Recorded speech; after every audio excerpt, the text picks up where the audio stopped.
Dun, dun, dun, dun. All right, we'll get started. Good to see everybody. So EM 747. Well, everybody here present have me for EM 660 already. I think I recognize folks. Good.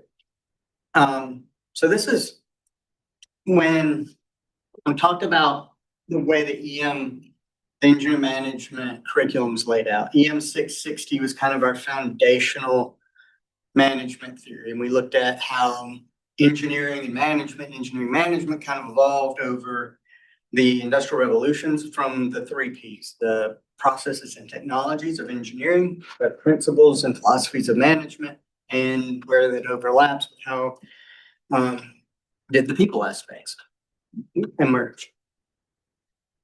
The the strategic engineering management is kind of the roof of our house. So we're going to talk about this semester, how do we view an organization from the high level?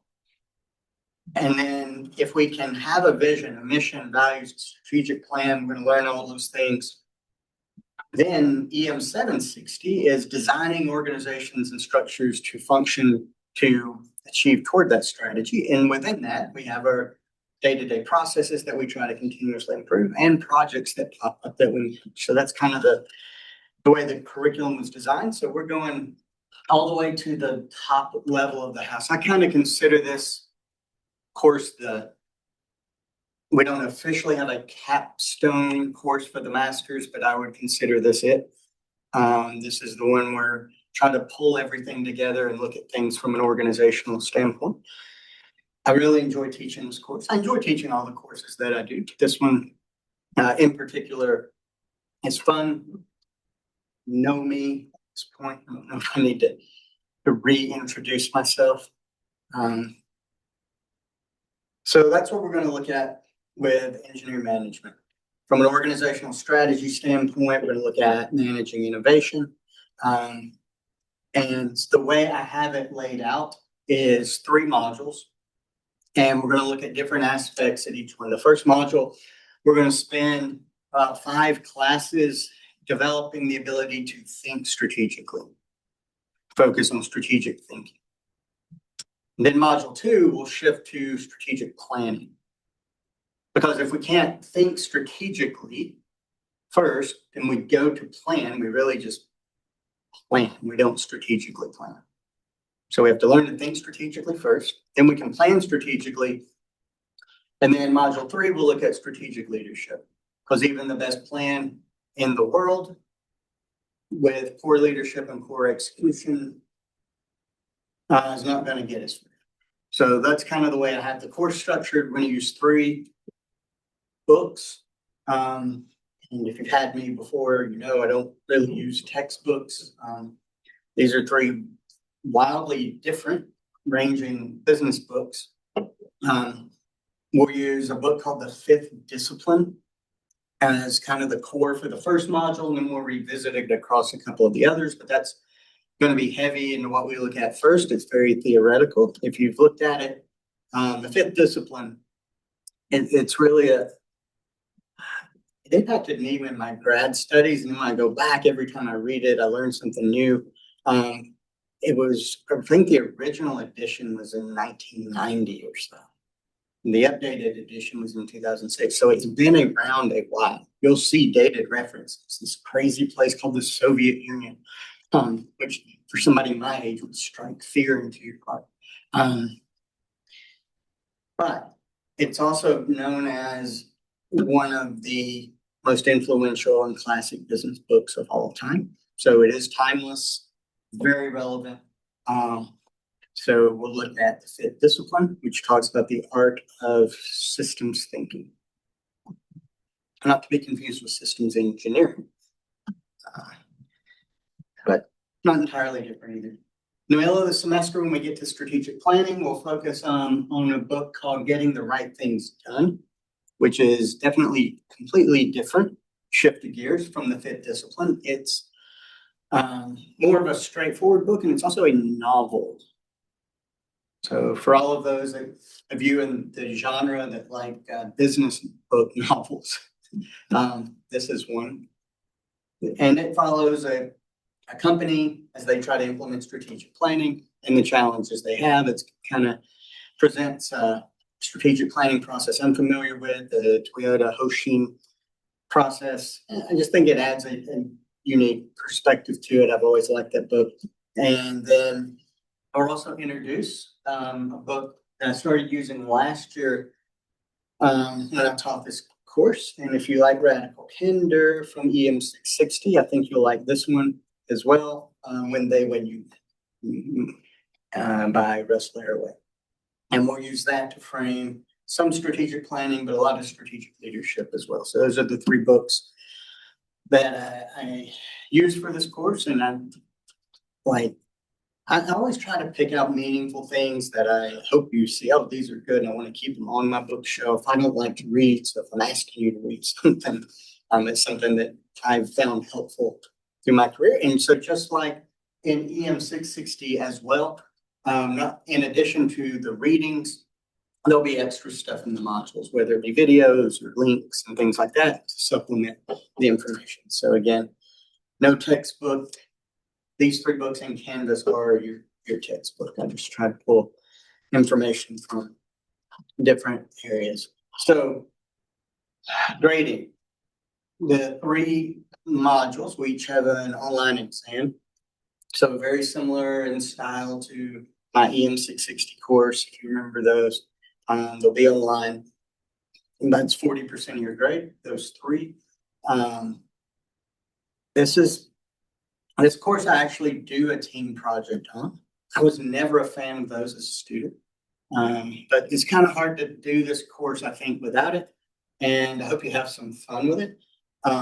So we'll have teams of four-ish, 4 to 5, do in 3 phases through the semester. So basically, and I'll give more details to it probably next week.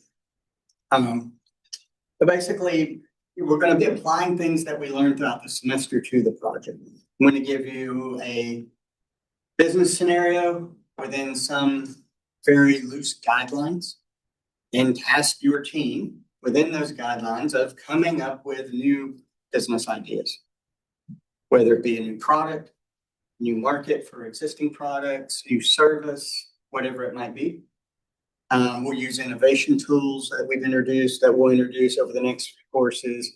We'll use communication tools to flesh out your ideas and kill some and move some forward, and develop a strategic plan to bring that idea to them, or kind of just apply some of the things. So I find it to be a fun project. I actually went through this. I had a friend of mine 3 or 4 years ago who was going through the engineering management master's program at another university. And she had a project. And I was like, hey, I'm going to go through the project that I'm making students go through. So why don't we do that as your project for this class? Because she had to pick like a capstone. I actually went through it. It was fun. So that'll be 40% of your grade. Require consistent involvement. I mean, it's not one of those, hey, this is a group project. We get together the Saturday before the semester's over and assign action items, and one person gets it done because they're stressed, the other people won't. Yes, as I got up in that person. It'll involve consistent engagement throughout the semester. And fortunately, with the virtual classes and things like that and ways to communicate, we have a lot more options of how to engage. And we'll look at that more next week or the next.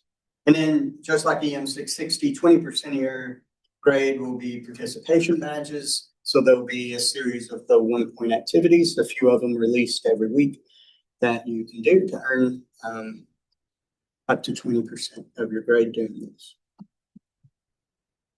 There should already be some available, 3 or 4 of them.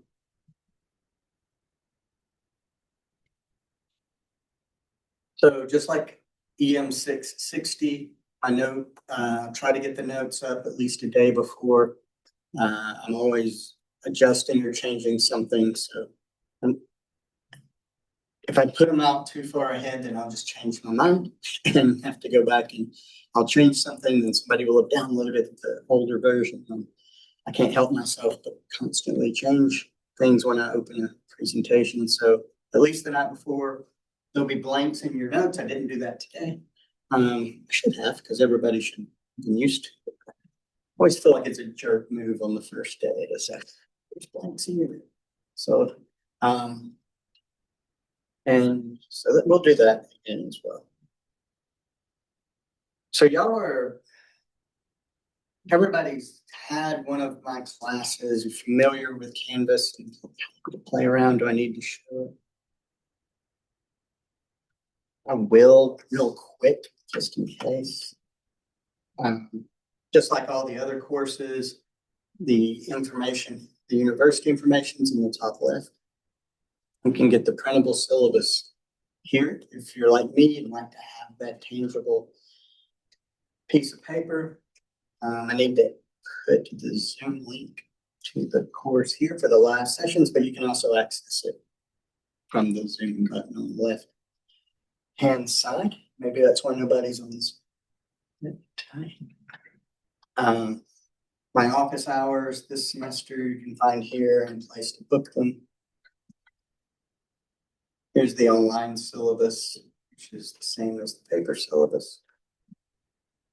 And it has the tab, so you can see the class schedule if you click the class schedule tab. And that shows what I plan to cover each day and the readings that goes along with those. And again, those are also on the printable syllabus. This is just a breakdown of the grading I just talked to you about. Major instructor, y'all know me, course policies, all those things that are just there. And then you can also access the modules here or on the left-hand side, and each class session has its own page. So you can go to the module overview or talk a little bit about what I want you to get out of the whole module. And then each page, this is where I'll post the notes. And then each course has its own page and supplemental readings. You can also access all the assignments, everything from here as well. And you can click and it'll jump to the first class and it'll have the readings on those pages as well. Then you can get the notes from there. And at the end of class, I'll have a link to the class session recording, or you can also just access the class session recording in the Pinocchio folder on the left. It'll show up on this folder at the end of class after an hour or so. I don't know how long it takes for the process. By the time I get home, usually. So.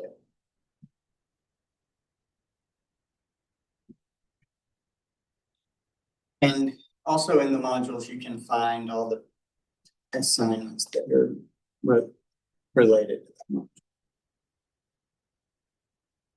Any questions on the way course is set up? You are used to me by now. And still showed back up. Okay, well, I want to cover just a little bit to get going. And again, this is I always do my graduate courses one night a week with a double length instead of like most of the undergraduate courses are a Monday, Wednesday, or a Tuesday, Thursday. They meet twice a week for about an hour and 20 minutes. And for grad courses, especially like for our population, where most people are working professionals and part-time students, it's easier to free up one night a week than two. So I've always done it that way. Very rarely, if at all, will I go the full time. And if I do, and I think I'm going to, I'll try to take a break in between. And you're always free to get up, take a break, whatever, if you need to. I've taught for a long time, so it's hard to distract me. Don't take that challenge. Nobody's on Zoom, but I do the same thing. I do the live class session. I record it. I offer the opportunity to be live in person. I would tell people on Zoom, but they're not here, so I'll say it on the recording. If you watch it later and you happen to be on Zoom, if I start class and I'm not sharing my screen, because I will do something silly at least once through the semester, forget to hit record, forget to share my screen. Please feel free to yell at me from the ceiling. That's where I get to hear you on Zoom, like you're God speaking down on me, and say you're not sharing your screen earlier. Because I will never not need to share. Please give me a heads up on that, because I'm usually not good at paying attention to the chat live real time. And then after class, I would read that you told me that to share the screen, and it doesn't. So please help me out with that. As I always say, I like to give people options on how to consume the course. I really appreciate the people who come in person, and it's my preferred way. I like teaching to humans. Try to give you the option to participate live on Zoom and simulcast and record the sessions to make viewable for later. So I always say I'm crazy to try to juggle all those. I end up being equally mediocre at delivering all three methods, in person, live, simulcast, and record. So, but I do try to juggle all that, but I probably am not good at paying attention to the chat real time.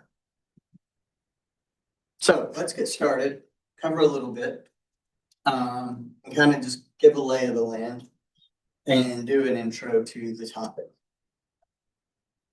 So what is strategy and what is not strategy? I think that's something I want to emphasize early on, because there's a difference in operational effectiveness and strategy. Operational effectiveness is being really good, maybe even the best at what you do, whether it be the products that you offer customers, the services you offer, whatever industry that you're in, you can be the very best of the best. But if you're the very best of the best of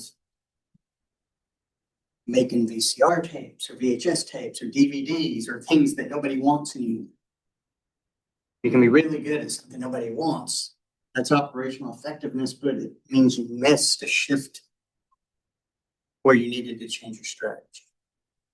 So a strategy is having something to offer that is unique, competitive, sustainable, running the right race, and then still trying to run that race faster as well. So not just being good, but being good at the right things. And that very often those two get confused. I work with a lot of organizations doing strategic planning. A lot of the methods that I'm going to cover, especially the second module, are just things that I've used, my own approach, and have tweaked and learned from different places. And very often companies will think they're looking forward ahead, but they're really just trying to do things better that they're already doing. And they're not looking at the bigger picture. So we'll talk about how to develop true strategy, to think strategically, so that when we do go to plan, our plan is working for a strategy too. So with true strategic planning at an organization, everything should align at the various levels. So if we go to the very top level of an organization, that's the strategic level. So usually the lens that we're talking about there is a 3 to 5 year horizon. What do I want to be when I grow up the next 3 to 5 years? And that's through my Lean and Toyota background. I'm brainwashed with the plan, do, check, act cycle, because it can happen at different levels of the organization, and it should. So the plan at the strategic level for a company are usually the vision, the mission, the values. Those are kind of the soft part of strategic planning, as in they're not quantitative. The vision, this is what we want to be. Mission, this is what we do every day when we line up and run the plays to work toward that vision. Values, these are the things we hold dear that we're not willing to compromise as we go about executing our mission, working toward the vision. And then strategic goals. What are the key categories that we measure success by? And so usually at the high level, when we're developing a strategic plan, that's what I'm trying to at least hit those things. And we'll talk more about that in module 2. Then the do at the strategic level is, now that I have a strategic plan, what are the value streams that I do that we offer as an organization? Value streams are the segments of business. What are the processes that make either the products that we offer or deliver the services we offer to the customers, whoever those crazy people are that are willing to pay for whatever it is we offer as a company. So we have different value streams that we're going to design, and that's what we do at the strategic level to accomplish our strategic plan. And then there's going to be a check as we function and execute our value streams. There's metrics that organizations look at, usually on a quarterly basis at the strategic level. The very minimum of the publicly traded, there's quarterly earnings that they report and check, but there's a lot of times there's other formal metrics, and then based on what we're learning from the check, that's how we decide what to adjust. If we're underperforming financially, maybe we adjust by ramping up business development. If we have poor customer satisfaction, maybe we adjust through some process improvement and quality improvements or whatever to try and improve on those metrics. And so then to properly align strategic planning, the do of the plan, do, check, act cycle at one level should generate the plan at the next lower level. So the do at the strategic level, I said the do is the value streams, the set of processes that create the product or the services that the customer wants. That's what we do at the strategic level to accomplish our strategic plan. So at the next lower level, which will be the operational level, the 1-year level, that generates what should we be planning at that level? Value stream planning based on, so we can plan deeper on what the do is at the high. And so for value stream mapping is the process I use for operational planning. There's different types. There's 3 parts to it. There's a current state that says, here's how we do things right now. So in other words, strategic plan, vision, mission, values, strategic goals. What are our value streams? Then for each value stream, here are the steps. If it's a product, it's from raw material dropped off by the supplier, going through all these steps till it's turned into finished goods. If it's information, it's receiving information from whoever your customer may be. If you're an engineering firm that does design, you might receive specifications and there's a step to create the design. If you're an accounting firm that processes taxes, you receive raw material tax information from a customer. There's a set of steps you process and give it to them. That set of processes that give the customer what they want is what a value stream is. So the current state is we map it out and say, this is how it works right now. Then based on the waste, we plan a future state and say, here's what we would like it to look like in a year.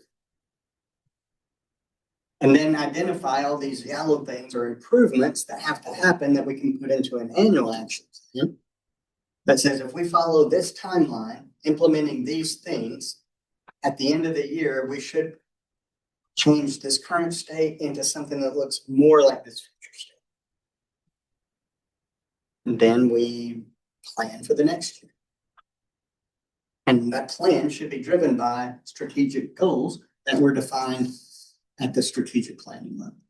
So we say, hey, here's strategic goals us as an organization want. We may have 3 value streams in our company. For each one, we want you to plan for the next year of how you're going to work toward this. And so we have strategic goals at the strategic level. And at the operational level, we identify objectives and key results for each strategic goal category. And again, we'll flesh that all out in module 2.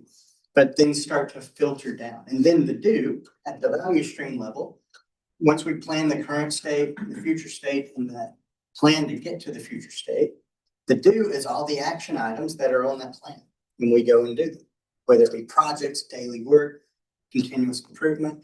And after we implement these improvements, we check and see did we get better.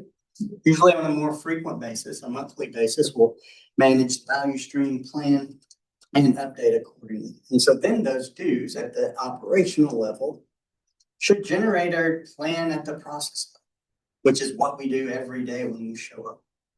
Our daily work, how did we perform yesterday versus our goals? What were the gaps? What are the action items we're going to do to close those gaps? Then we go and do them, applying our process improvement tools. Then we check on a daily, weekly basis to see how we did after we applied those tools and adjust by either standardizing, training people in the new process. And then ideally, when we improve that process, it helps us get closer to our future state, which was designed to achieve some strategic goal. So if we can do all of that correctly, we have aligned efforts in our organization, and that's good strategy. Don't see a lot of people do that. See a few people try.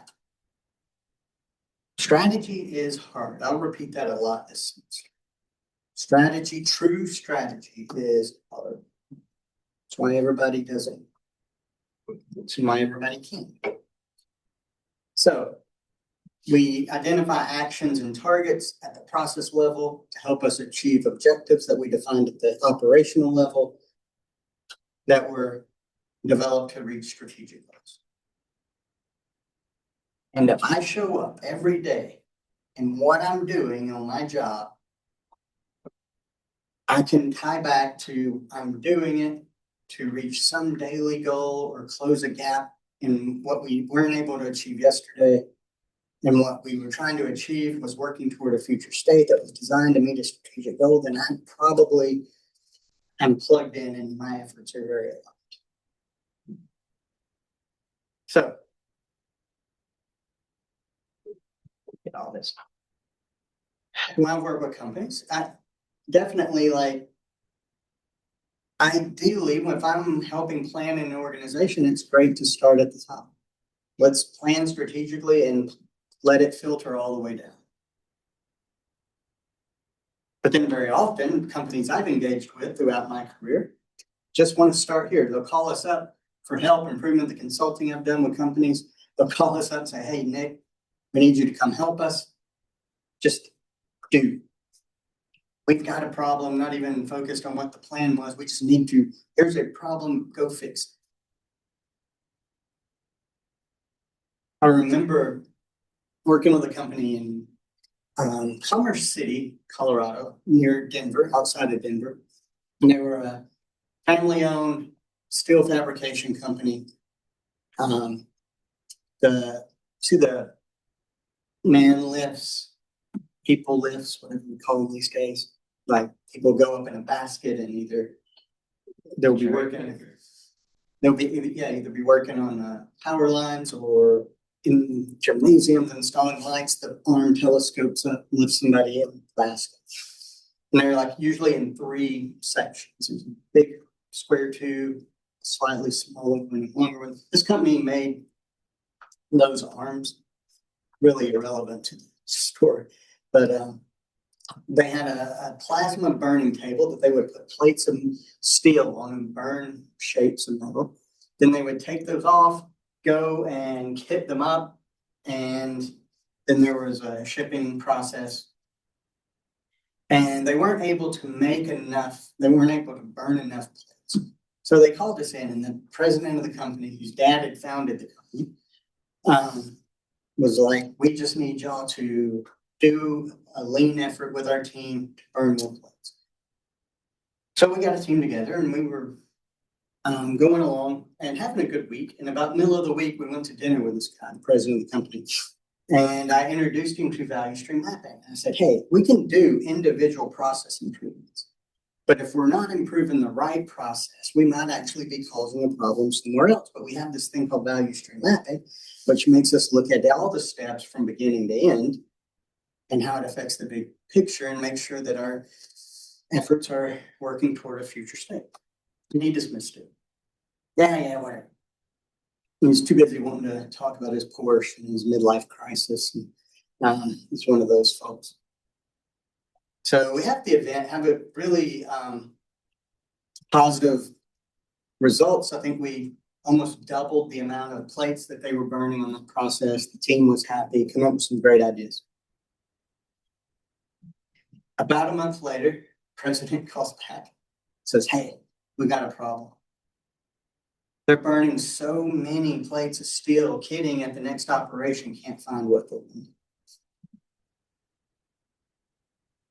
So if I'm just down here doing and changing something without understanding how it's affecting the big picture, and that's where people usually want to start.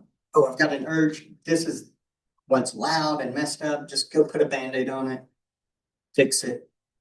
So the urge is to start there. Ideally, we start here, but sometimes, and this is instead of talking about the ideal, we'll look at a common compromise a lot, and the Getting the Right Things Done book that we'll use in module 2 kind of approaches this of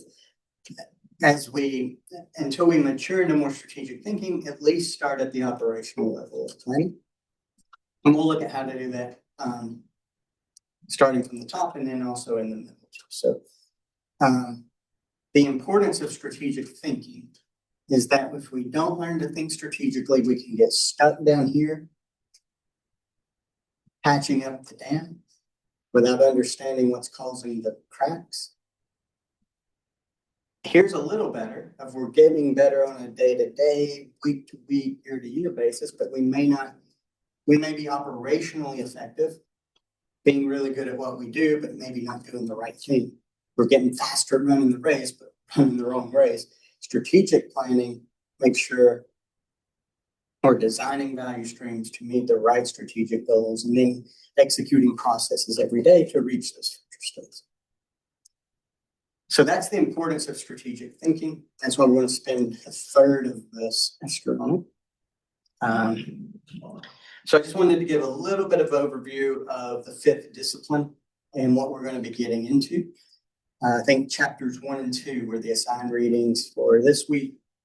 So I just wanted to hit a few high points on that.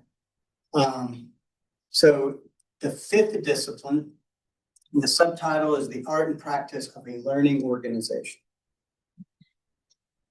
And so the author, Peter Senge from MIT, Massachusetts Institute of Technology, said in today's work world,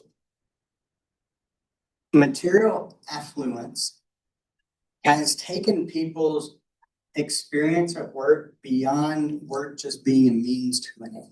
So in EM 660, we talked about Maslow's hierarchy, right? Maslow's hierarchy of human motivation says until we meet needs at one lower level, it's hard to motivate somebody at a higher level. And if the basic foundation of the Maslow's pyramid was physiological needs, if I'm starving, if I'm hungry, you can try to motivate me with recognition at work all day long, and it doesn't matter. I've got needs down here at the bottom. But as people more commonly have those needs met, they're expecting satisfaction at higher levels of the pyramid, and that's where more intrinsic motivation happens. And that's where it becomes important to have what he called metanoia. Meta, like transition, noia, mind, shift of mind of how we view work. Instead of a ways to an end, but somewhere where we are fulfilling ourselves and constantly seeking to grow. And so the whole book is around this new idea of viewing organizations, and it's not new, it was new then, but people still are not doing a good job of achieving what he spelled out back then when he wrote the 5th discipline. The idea of a learning organization. And so in the first chapter, he talked about the Wright brothers, I think, had the first successful flight in around 1904. But it was over 30 years later until that invention, flight, we did it once, turned into innovation, which is we can scale this to where it's accessible to most people. And it was over 30 years before the DC-3 from Douglas was become one of the most stable and made commercial air travel a common thing. And he talked about that there were 5 different technologies that all had to converge to make that possible. The variable propeller, the flat wings, air cooling engine, lightweight body. I'd forget one. But there were 5 of them. So he was using that to say certain technologies have to converge to turn invention into innovation. So with a learning organization, there's the idea of it. But then the things that have to converge to make it reality are 5 disciplines. So the book is called The Fifth Discipline.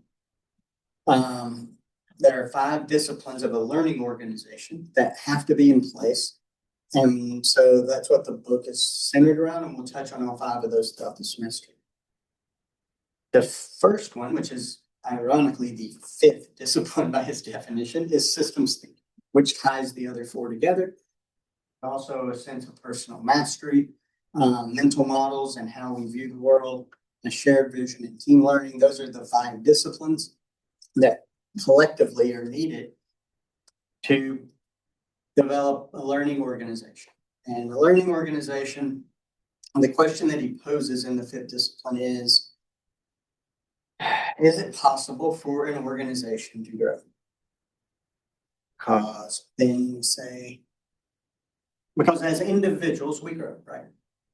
Throughout life, throughout our professional career, physically we grow, emotionally we grow, hopefully, professionally we grow. And then a team is a group of individuals. And can teams grow? Has anybody play sports or been a part of a team of any kind? You ever been on a good one? You ever been on a bad one? Did the team get better as time went on? You learned to work better together, gel together. The best teams, I played sports growing up, and like a lot of times some of the best teams were not necessarily the most talented ones, but they work well together. And you start working better and better together as the season goes on, as time goes on.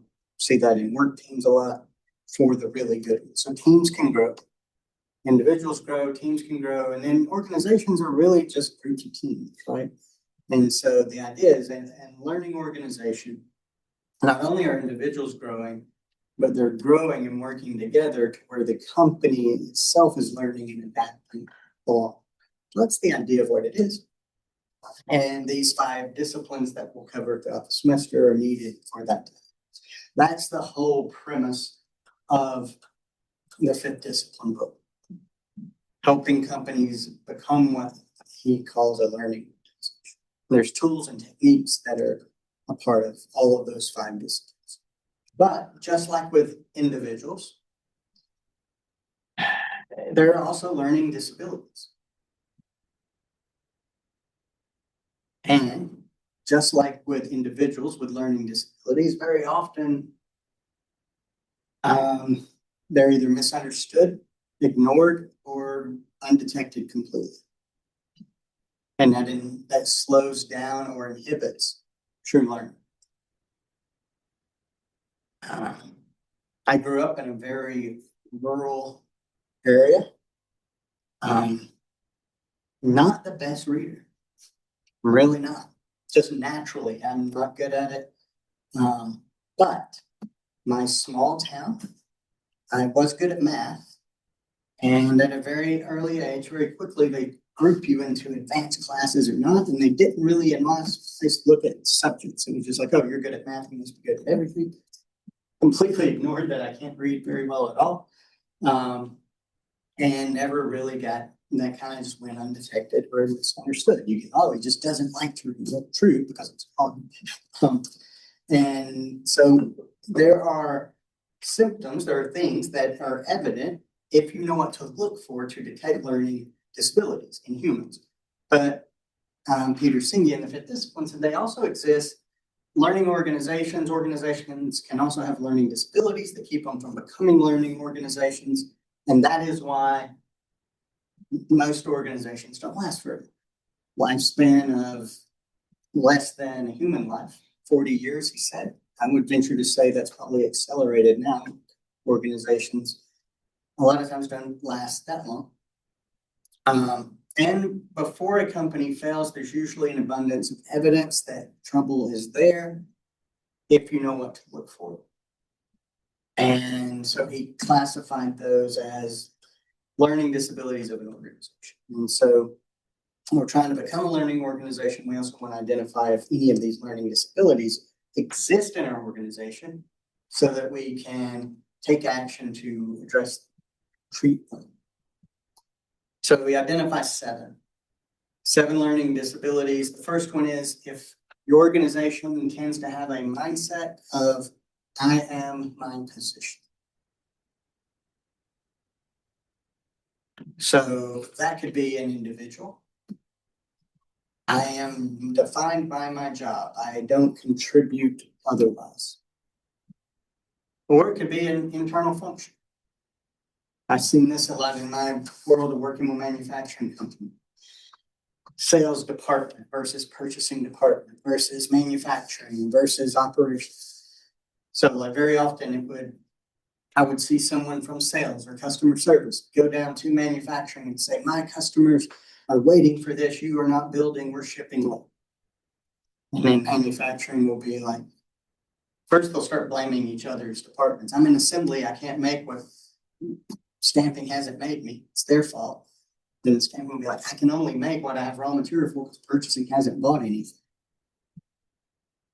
And everybody just kind of is in their siloed spot looking to optimize their position, not looking at the big picture and how they can interact. So it can be an individual saying, it's not my job. It could be a function saying, we're trying to optimize our little area, not paying attention to how it affects you. Or it can be even bigger than that. It could be different entities of a supply chain. Our organization blames our supplier. Our customers blame us. Which leads to learning disability number 2, which is a culture of always viewing that the enemy is out there when something goes wrong. It's an external source that we had no control over the cost. And without ever looking internal to see what part of responsibility or accountability we have within our organization or within my job or whatever that is. It's always someone else's fault.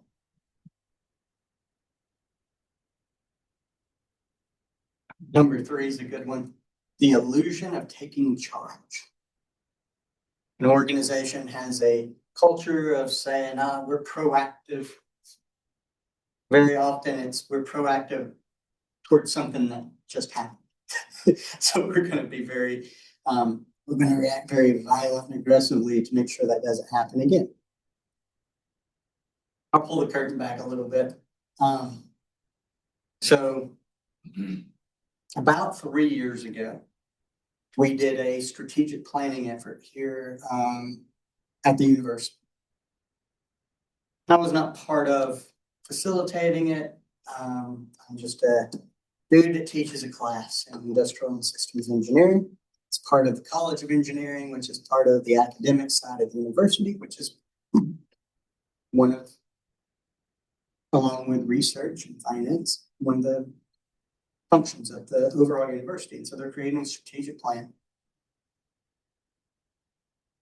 And so in a strategic plan, you usually identify these are the main things we want to measure to be successful. And we've got actions filtering all the way down that we're going to run our business by, that make sure we have things in place to make those metrics look good. And the strategic plan was so strategic that the next year they had to go back, hire some consultants, and do a strategic enrollment plan because enrollment had gone down. And I remember my reaction being, so enrollment wasn't part of the original strategic plan? That's kind of like a company not involving sales in their strategic plan. Like we kind of need people. Like it's so strategic that we had to go back and do it after the strategic plan was done. But we've got a strategic enrollment plan. We're taking charge. It was really a reaction to it wasn't involved in the original strategy.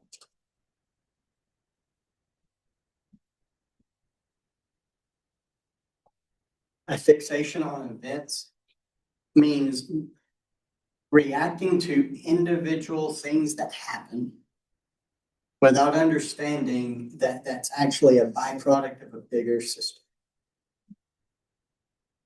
Not connecting an individual event with the causes and the environment around what led to it, and reacting only to that event. We see this in the news every day. Something bad happens, which you don't have to watch the news long, for something bad to find out about something bad. And then the reaction's always, who are we going to blame? Right? Here's this event. Holy cow, we had no idea when we made these changes 3 months ago that this was going to happen. But then if you really looked at it, it's like, oh, it happened because of patterns of behavior that develop because of changing structures. But if we're only reacting to events, we're reacting to a bunch of things, kind of like the whack-a-mole approach. But if we understand structure, there's fewer structures. And if we understand that, we can understand a lot of the events and how they're interrelated. So if we have a fixation only on reacting to events, that's a learning disability. The fifth one was the parable of the boiled frog. Poor frog. So the parable of the boiled frog, anybody familiar with it? So the idea is if you have a boiling pot of water, and for whatever reason you want to boil a live frog, I'm not sure what's wrong with you, but let's say that is what you're wanting to do. And so the first thing you do is bring the pot up to boil, and then you toss the frog in. Guess what the frog gets? So it's the heck out. That food is hot. I'm out of here. But if you really want to boil a frog, you put them in room temperature water and gradually turn up the heat. 75 degrees is a little warmer than 7, but I'm good. 80 is a little warmer than 75, but I'm good. I'm sleepy, but I'm good. Oh, 85 is getting a little warm, but I'm too tired at this point. And so gradual change or gradual decline. We have to learn this. And very often, going back to a fixation on events, people react to big change without noticing that it was actually gradual growth.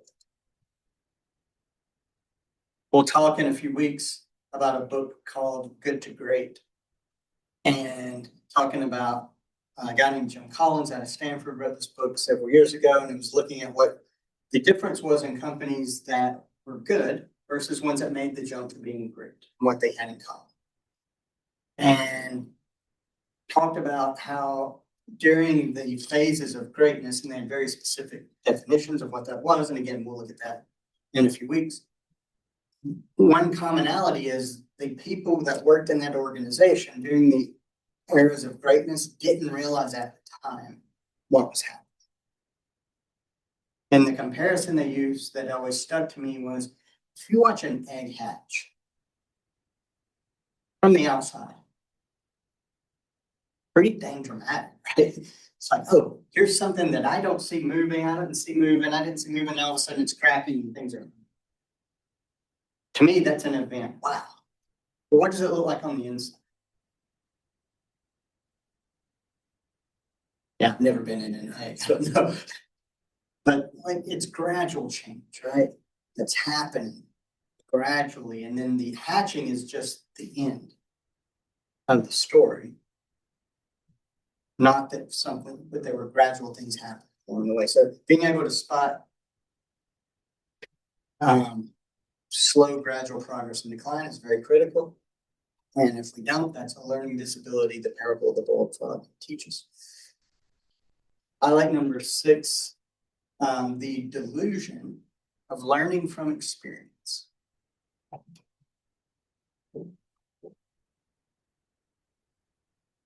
I always feel like I got lucky in my professional career because I got hired and I got to go work at a lot of different manufacturing companies and a lot of different industries in a short amount of time.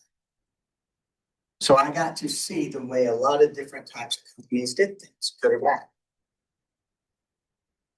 Whereas if I had gone and worked at one place for 25 years, I may have only gotten to see one way of doing things. So the question is, what is experience, right? Is it number of years? Or is it learning? Because if we exist for 25 years and we do things that we haven't learned from, is it experience or is it existing? And the point that he makes, not even so much years versus different things, is if we do something and we fail to learn from it, it is not experience, it is existing. And very often what happens is the further an action is from the result, the consequence of that action, the further in time those two things are apart, the more likely it is that we'll fail to associate the two things together. So if we did something here that caused this, but we didn't realize it caused it, and we didn't learn from it, is that really experience?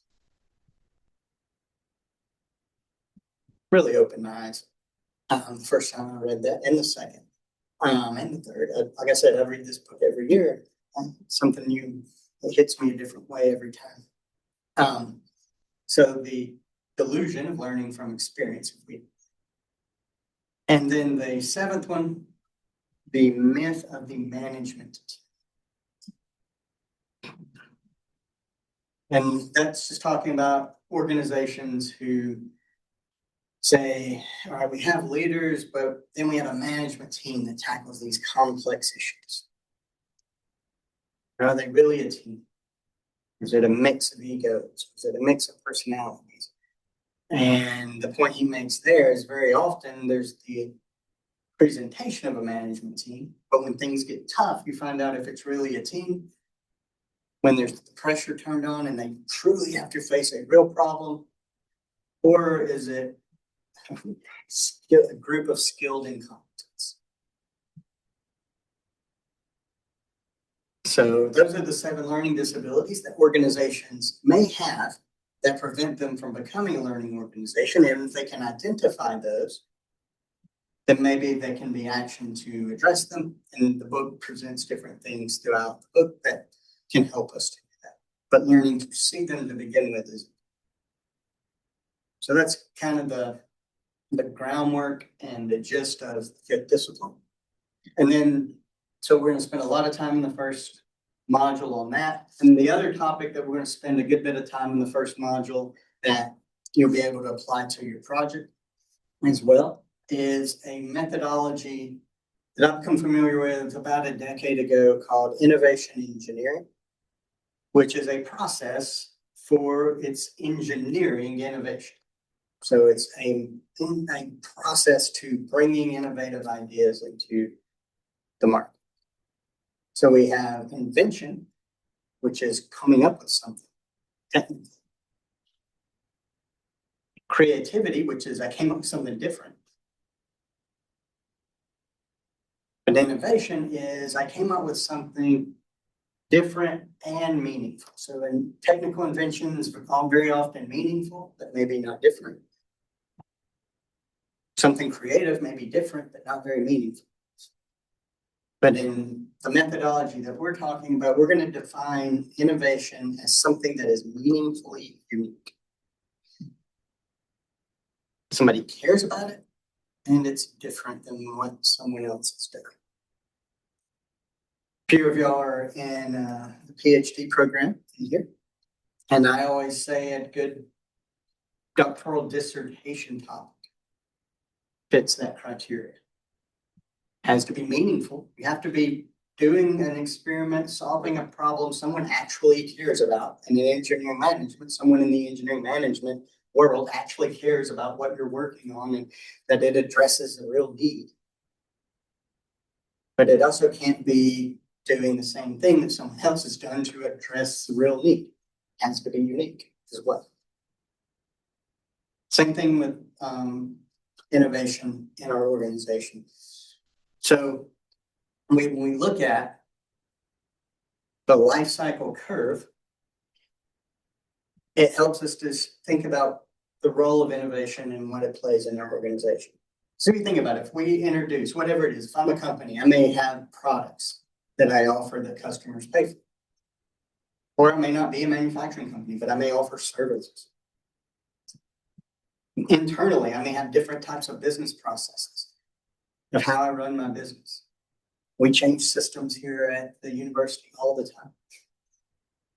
Admission systems, registration systems, payroll systems, always changing business processes. I won't even say improve, to changing business processes. And anytime we introduce something new, there's a curve, right? There's the introduction of that new technology or whatever it may be. Then we start to get the bugs worked out, and it starts to grow and become adopted more widely. Then that technology or that product or that service has been out long enough that it's starting to reach maturity. Then it's been out so long, its only viability is, oh, there's everybody else has stuff out there. The only way we can hang around is if we cut the cost. And then there's decline. And the role of innovation is we should always be identifying at the top of this curve how we can reinvent ourselves till we're back over here higher up and not caught on this downslope for everything that we have. Because then we're just trying to compete by being cheap. Another way to look at it, and I shared a video and a link in Canvas on this. There was a book that came out a few years ago, and I think there's been a couple follow-ups. I found it really enjoyable and helpful, called Blue Ocean Strategy, that talked about they have different tools and a mindset of innovation. And basically they compared red ocean and blue ocean strategy, where a red ocean strategy is if I'm trying to compete in a market space where there's a lot of competition, and it's called a red ocean strategy because it's like being in there with a bunch of sharks and it's bloody. I'm in an industry or I'm in a market and I'm trying to compete and with a lot of other people that are doing the same. Whereas a blue ocean strategy is, how can I have an offering that's in an uncontested marketplace, where I have something meaningful and unique, where I don't have to choose between am I different or am I cheaper, but I can pursue them simultaneously. And in the link that I sent you, it shared, or the video, it shares a couple of examples, and one of them was Nintendo. Love Nintendo growing up. I grew up poor, so I always got this. I was always a phase behind the video games. It's like I got an Atari when my cousins got a Nintendo, and it just kind of went that way. And so there became a point. Nintendo was kind of the innovator in video games in the 80s and 90s, and then it became a point where Sony had the PlayStation and Microsoft had the Xbox, and games were getting more involved in complex, and it was becoming more competitive. And so Nintendo made a choice. Instead of viewing their market as gamers, like everyone else was and competing, it was like, how about we try to pull in the non-gamers, come up with something completely different? The Wii. You remember the Wii?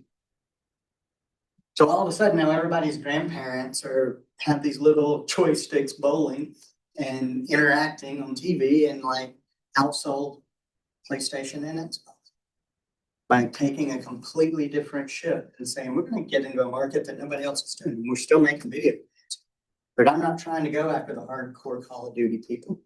I mean, we have something that can play in that field, but here's something that's untapped. Here's a blue ocean we can swim in, and it's not quite as bloody. I talked about Cirque du Soleil too, where they kind of took a circus and looked at it and said, traditional circus, have animals, that's expensive and upkeep, cater to children, that's annoying. So there was the traditional circus, they took those things out.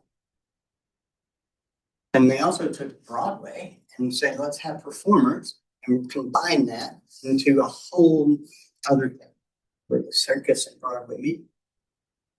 And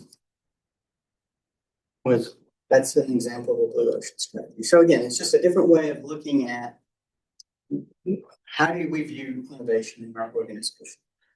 It needs to be both meaningful and unique to have an advantage, or else you better just get used to trying to be the cheapest.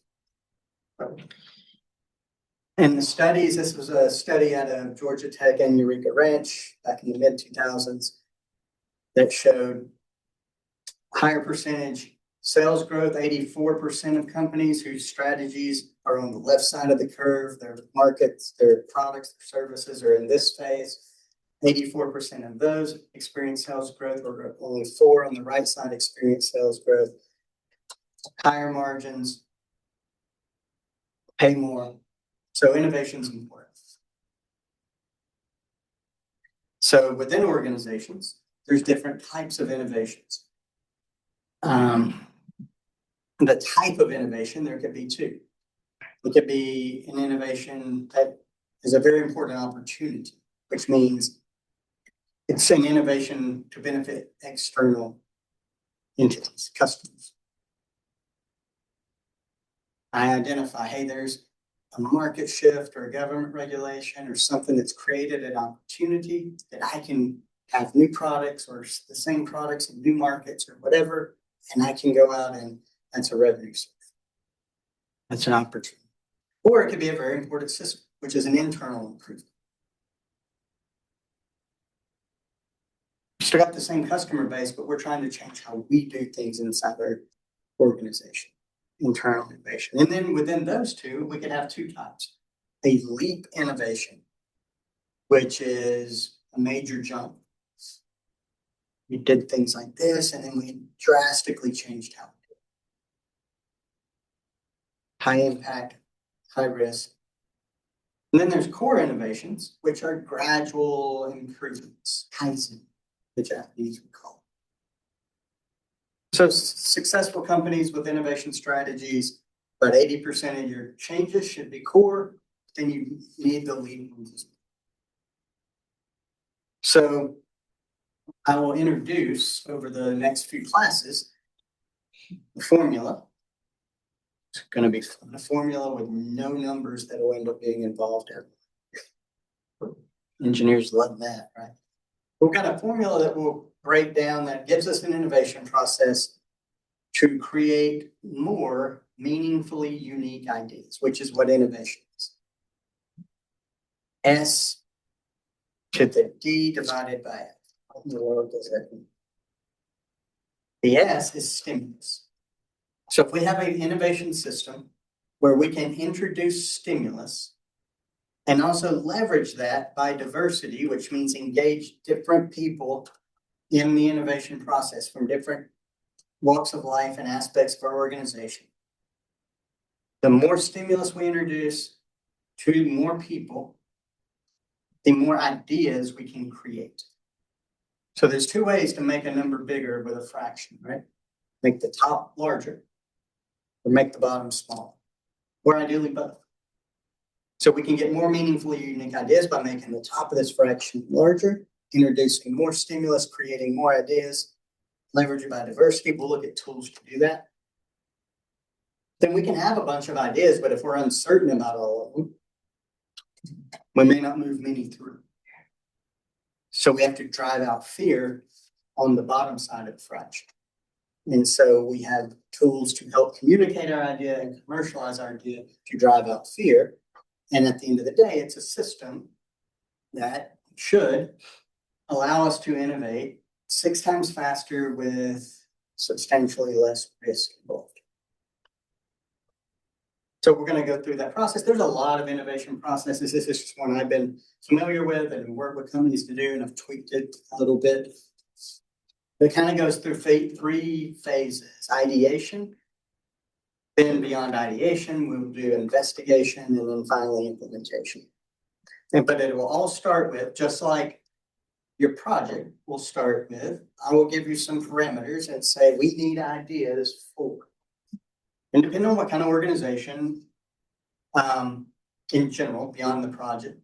It may be, as a company, I'm looking to innovate, I need ideas for new projects. Or I need ideas for new markets. Hey, we've got these products. Is there anyone else we could sell this to? Or a new business model? Whatever it may be, we need ideas to innovate. Then we have tools that will introduce to help us create a bunch of ideas. As many as possible. That's where we'll introduce stimulus. We'll come up with ways to create ideas you never thought you could come up with. Then at some point, we start to be a little more realistic and say, all right, we came up with all these ideas. Let's choose a few that we love that might actually have a chance, and let's move them into the next phase and do a little more investigation. So we may come up with 100 crazy ideas, but we're going to take 4 and move them through and do a little deeper dive. So it's fun to be crazy here. And we start to get a little more realistic as we move through. So then for the ones we move through, we try to identify a little more specifically. Let's do some research. Who are the potential customers for this? What problem does this idea solve? Does it actually solve a problem for somebody that would be willing to pay? What promise can we make with this idea? In other words, can we answer the question, if the customer said, why do I care about your idea? Can we answer it and convince them? And then proof is, if we convince them, can we actually make it? And if we can convince ourselves of that, we may kill some more ideas and say, no, we can't actually do that. It's a neat idea, but it's not solving a problem that somebody will pay for. Or we can say that, oh, this, but we don't really have any proof to back it up yet. Oh, but these two, we can move on. And then we dig even deeper. Can we develop a prototype to make it real? Can we go out and do the math and make sure our projected sales are going to be good? And it may give us ideas to kill some more and move one into the actual development phase. And that's where the nuts and bolts get designed, and we won't go into that.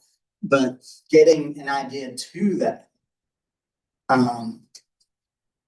more quickly with less risk is what the system's set up to do. So that ultimately we can innovate faster, get ideas to market. So that's just a part of strategy, but it's a big part of it. Because if we're not re-innovating, if we're not reinventing, if we're not introducing new things, Apple's really good at this. Sometimes even forcing it. It's like, oh, we came up with a better charger. In other words, we're going to make you get the new charger. The other one won't fit anymore. But constantly coming up with new ways. Another example too, like, doesn't have to be tech. Tide, the company Tide is known to be to have a lot of innovation because they're, one of the most basic things, right? Detergent, like granular chemicals. And they're like, oh, here's liquid Tide, here's Tide with bleach, here's Tide in a pen that you can carry around with. Here's Tide in a pod that kids are going to eat. Like we've got all these different innovations and constantly are creating new products or services or revenue streams. So you'll get to follow that process on the project, coming up with ideas, using a lot of create tools, breaking those down into more definition, and ultimately creating a high-level plan to bring that into being. So you kind of get a dose of just what all goes into strategy. Strategy's hard.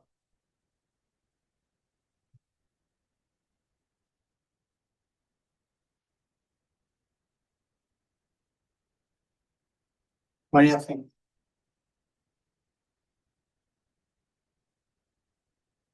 We're all excited. Yeah. See the energy. But that's all I have for y'all tonight. I just wanted to get reacquainted, get started. Are we forming groups or are you assigning them? So what I'll do, and you'll actually have a participation badge. I can't remember if it's this week or next that it'll go live. But like I'll just ask you to I'll let y'all form your groups, create them, and Canvas so you can form them, and I'm also gonna have you create a. In the past, I've used infinite canvas, like collaborative board called Miro. I'm gonna make sure it's still functional. It's been great in the past. I'll show you examples where like you go on, it's web-based, everybody can collaborate at once, or individuals can go in on their own and have things. So like I said, it's constant engagement. That doesn't mean the team must always get together all the time, but like you can do a lot of things, create mind maps, communicate different ways. And I'll show you that you'll build your project in that, and I'll show some examples of that either next week or the next. And so the participation badge will be join a team or form a team and get on the board and add me to it. And if you have trouble finding one, I'll facilitate it. I try to give the leeway to. I try to take at least that piece of stress off for the assignment. But if you need help, I'm more than happy.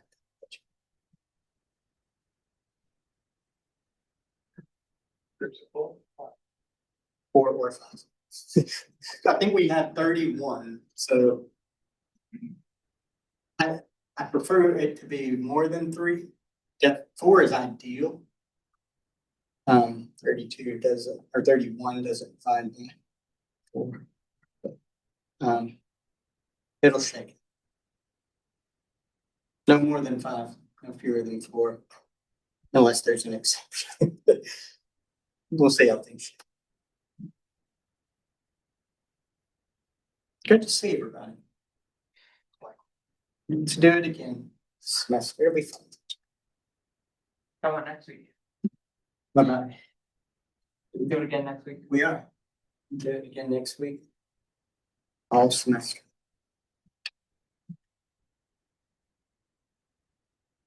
All right. Have a good weekend, I guess. Today's Thursday.